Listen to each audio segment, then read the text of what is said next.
The Trayvon Martin case is a very complicated legal one, and you have to be asking a lot of questions. We know that you're asking us questions online. HLN TV social media producer Anna Gonzalez is with us here, and Florida defense attorney Marla Chakotski is on the phone. So we do have a legal expert, and we have Anna as well, who's been getting a lot of questions. Anna, we want to start out with you, and then you can ask the questions that our viewers have to the attorney. Go ahead.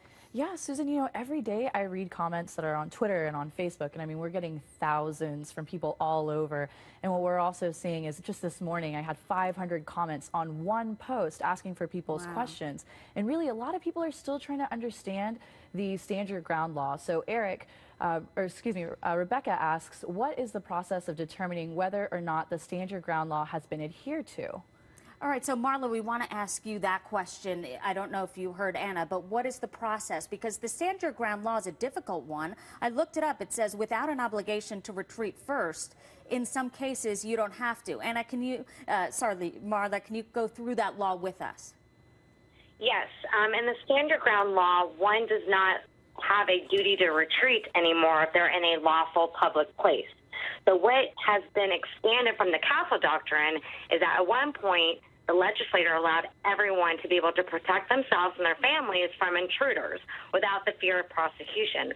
Well, what this 2005 law has done, which has extended the Castle Doctrine basically into public places, but there are some contingents to it, such as that you have to have a reasonable fear of great bodily harm or death, and that a forcible felony was being potentially happening to you. So there's going to be an objective standard of reasonableness that the police and now the special prosecutor, Angela Cole, has to look into to see if Zimmerman was in fact reasonable, if he didn't have a duty to retreat, and if, what Mr. Martin was doing was being aggressive in this case. Yeah, certainly a gray area, Marla. Anna has a second question for you from one of our viewers. Yeah, here's a second question from Tiffany Mott-Smith, and this is on Facebook, and again, it's about the stand your ground law. So is the stand down law, as she calls it, what's preventing Zimmerman's arrest?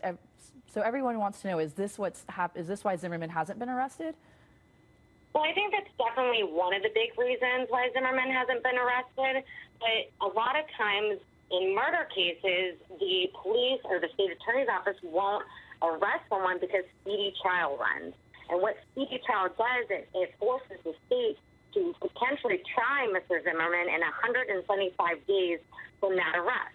And as we all know right now, the law enforcement as well as Angela Cole are still investigating this case.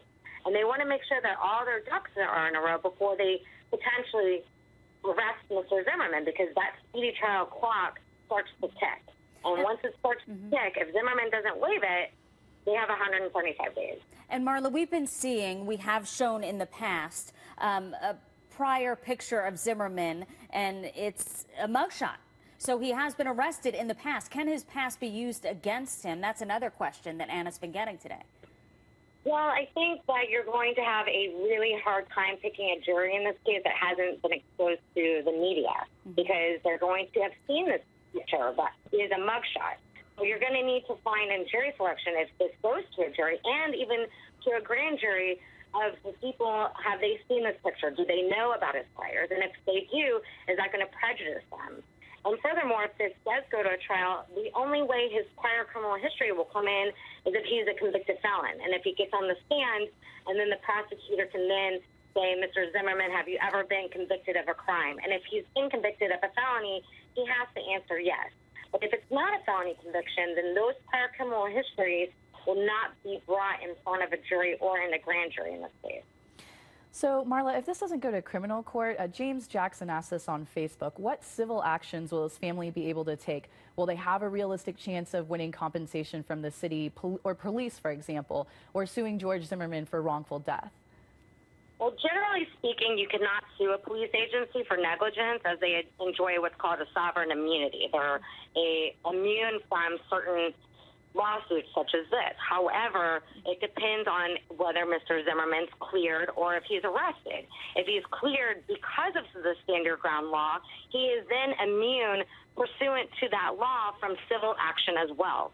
However, as you saw, like for instance, in the O.J. Simpson murder trial case, where he was criminally charged, The family can then sue for a wrongful death, which is a civil case. The burden of proof is the preponderance of the evidence is only 51%. It's a lot lower standard than beyond and to the exclusion of every reasonable doubt, which is in a criminal case. So if Mr. Zimmerman is ultimately arrested and the standard ground law does not apply, then the Zimmerman family can try to sue under the wrongful death laws. All right, Marla, thanks so much. Three choices here: a charge to George Zimmerman, to clear him, or to send it to the grand jury. And we'll see if the stand your ground law even changes. Ana Gonzalez, thanks so much. I know you've been getting a lot of questions, going through them all day, a lot of comments as well. You said 500. Thank you. We'll definitely post this online so everybody can have these answers and share them. Yeah, just go to HLNTV.com. We have all the details, and we're listening to you. We want to help you understand this case right along with us.